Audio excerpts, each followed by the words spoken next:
Cet épisode vous est présenté par Dome Pharma, laboratoire vétérinaire familial français. Découvrez notre podcast Droit dans les yeux. Bonjour à toutes et à tous, bienvenue sur la série de podcasts Droit dans les yeux de Dome Pharma, le podcast qui va vous aider à ouvrir l'œil pour nos animaux de compagnie, à observer leurs yeux. Oui, un œil qui cligne, qui picote, parfois ça peut même être douloureux, ça peut même être jusqu'à des petites brûlures, des sensations de brûlure dans leurs yeux.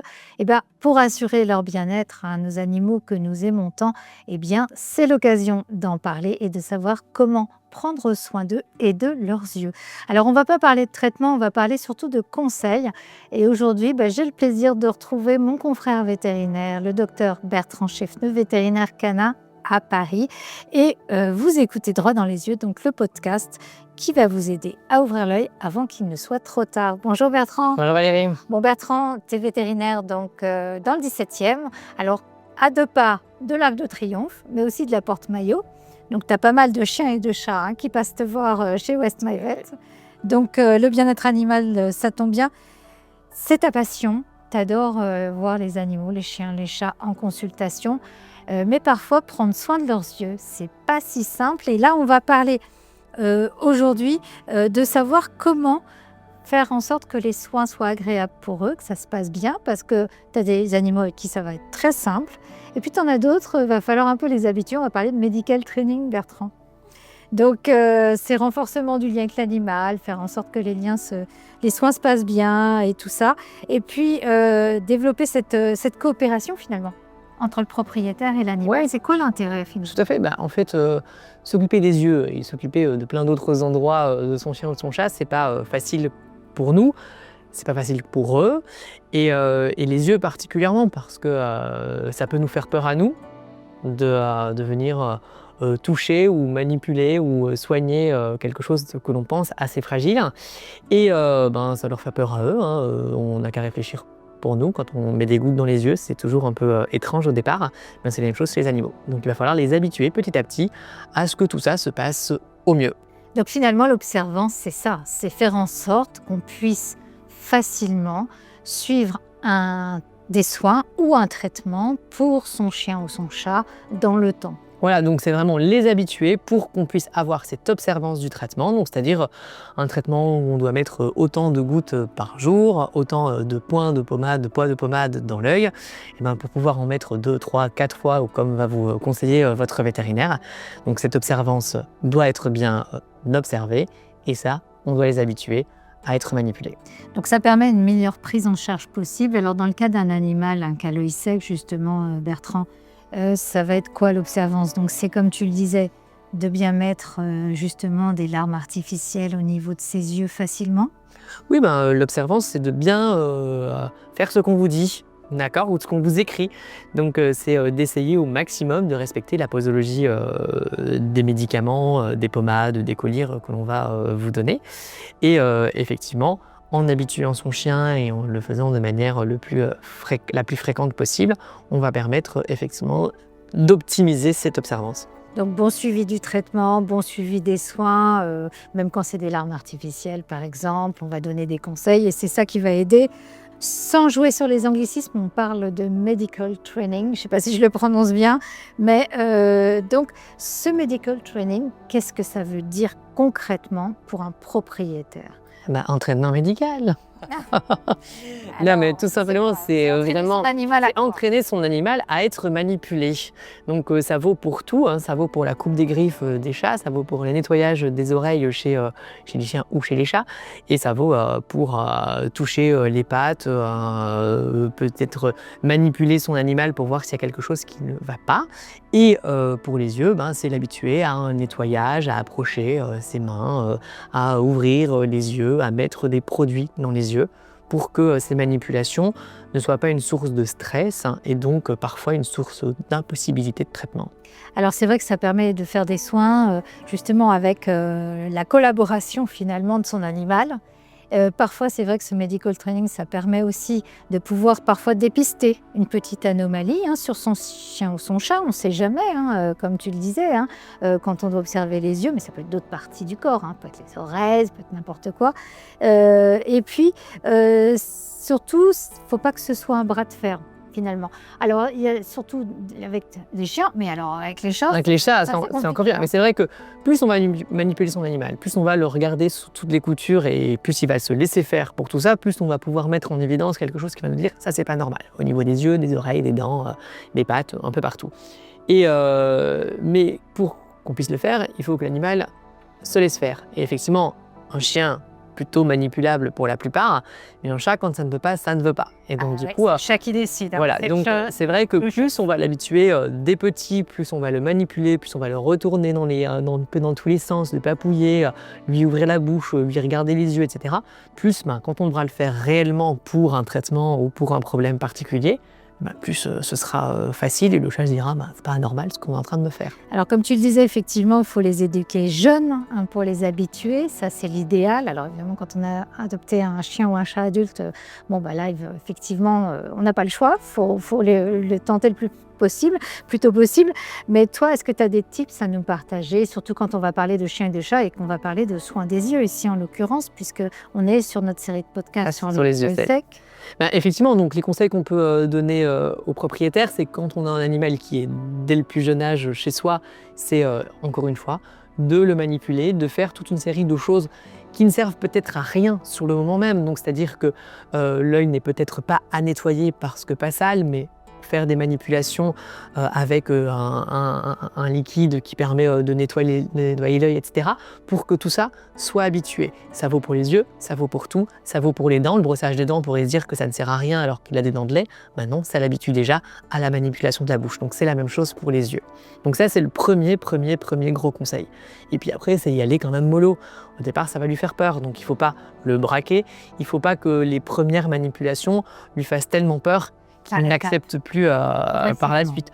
Donc il faut y aller, voilà. Et c'est vrai que ça commence vraiment par du jeu et par des récompenses aussi, etc., qui permettent de mettre en parallèle ce moment de soin avec un moment agréable pour l'animal.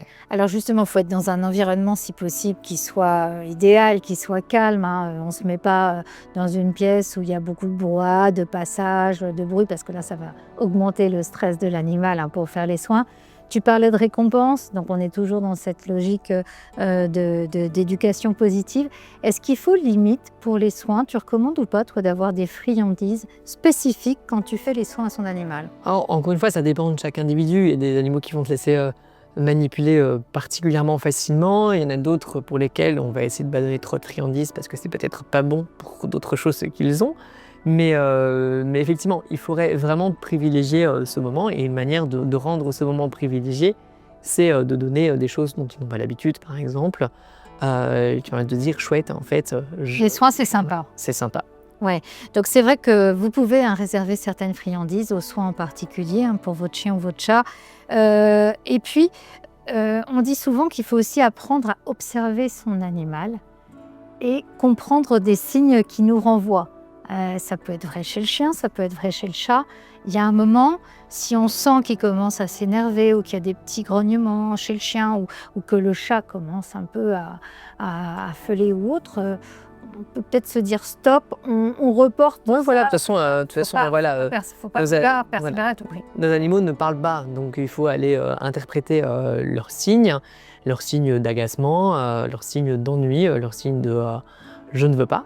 Et effectivement, ne pas les braquer. Et donc, une fois qu'on voit qu'ils commencent effectivement à être particulièrement excités, particulièrement inquiets, particulièrement possiblement douloureux ou que sais-je, il faut ne pas aller trop loin et arrêter et recommencer plus tard pour ne pas leur donner de mauvais souvenirs de nos manipulations. Donc, tu disais, il faut être patient, il faut être régulier, il faut être constant. Il faut même limite avoir finalement une sorte de régularité, comme tu le disais, dans les soins. C'est-à-dire que est-ce qu'il faut le faire à une certaine fréquence pour que l'animal l'accepte mieux? Alors effectivement, il vient de lui-même. D'ailleurs, on voit des chiens et chats qui viennent d'eux-mêmes. Alors effectivement, encore une fois, ça dépend des animaux, mais ça peut devenir un rituel pour certains animaux et donc du coup vraiment devenir quelque chose de tellement naturel qu'on va pouvoir facilement soigner quand on en aura besoin. Voilà, ça va être beaucoup plus simple. Et on peut demander conseil aussi aux ASV et aux vétérinaires. Évidemment, on est tous là pour vous aider, pour vous montrer, pour vous expliquer, pour vous remontrer, pour vous remontrer encore comment faire. D'accord.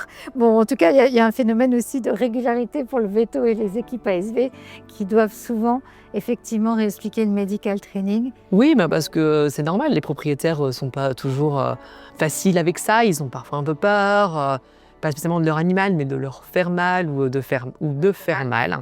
Et donc du coup, on est là justement pour les rassurer, pour leur montrer. Bon, la clinique veto, ça peut aussi être un lieu agréable pour nos chiens et nos chats.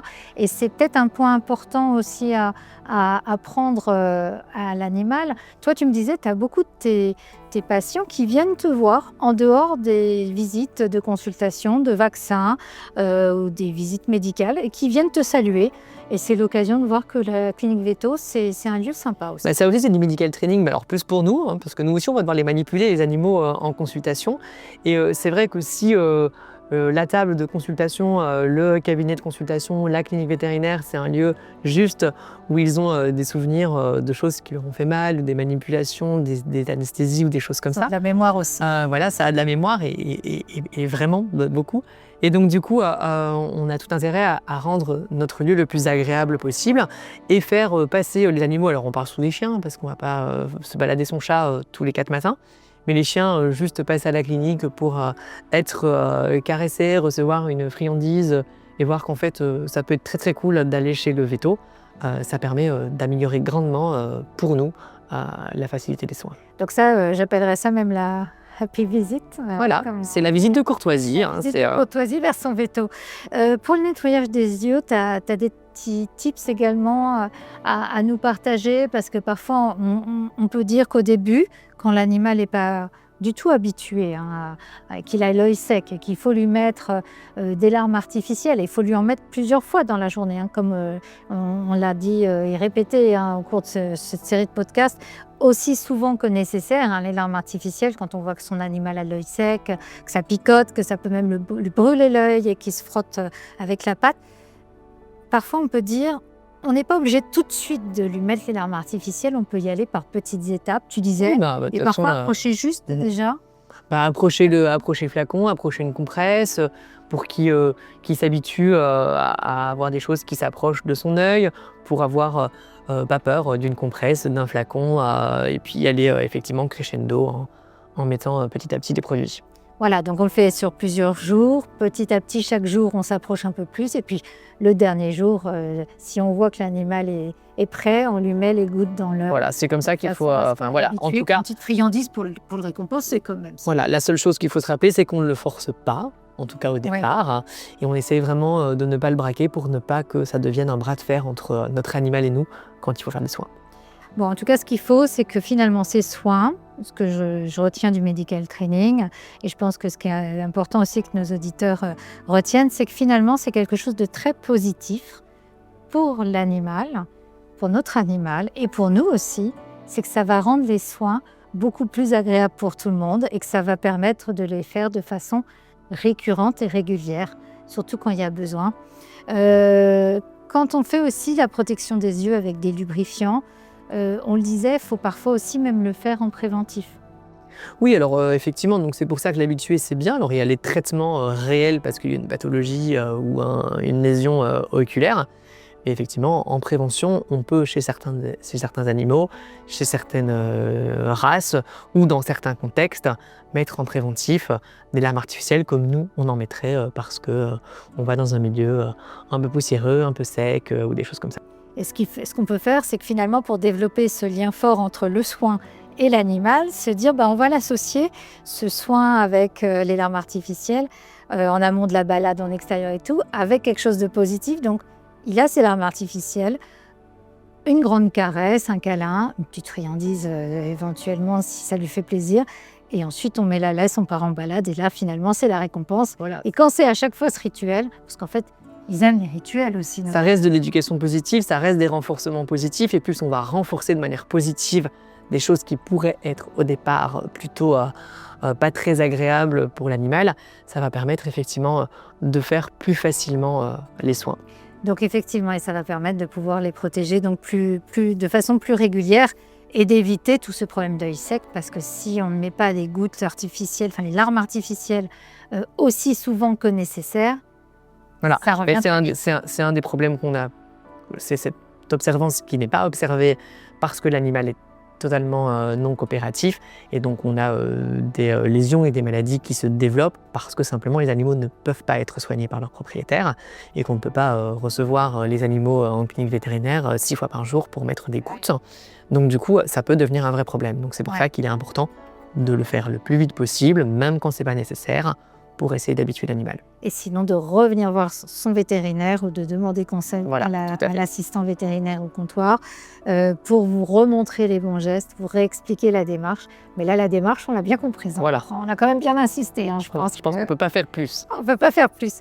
Bon, en tout cas, merci pour tous tes conseils. Ça fera des chiens et des chats heureux, je l'espère, et des propriétaires aussi, des pet parents heureux. L'idée, c'est de finir sur une touche positive. Comme je disais, l'œil sec, c'est pas forcément toujours très visible, c'est une gêne, c'est un picotement, ça peut brûler l'animal, ça peut être très très désagréable pour lui, ça peut être parfois tout au long de la journée. Il faut rapidement, si vous avez un doute, revoyez et réécoutez notre série de podcasts pour recomprendre les signes d'alerte et surtout demandez conseil à votre vétérinaire pour qu'il vous donne également les soins adaptés. Les larmes artificielles, ça existe aussi chez nos animaux de compagnie. Et c'est aussi souvent que nécessaire. Voilà, en tout cas, je vous invite à réécouter notre série de podcasts sur dompharma.fr, donc droit dans les yeux, et sur toutes les plateformes de podcasts, de façon à pouvoir réécouter les conseils utiles que je vous partage avec mon confrère vétérinaire Bertrand Cheffneux. Merci à tous et à bientôt Bertrand. À bientôt Valérie. Cet épisode vous est présenté par Dome Pharma, laboratoire vétérinaire familial français. Découvrez notre podcast Droit dans les yeux.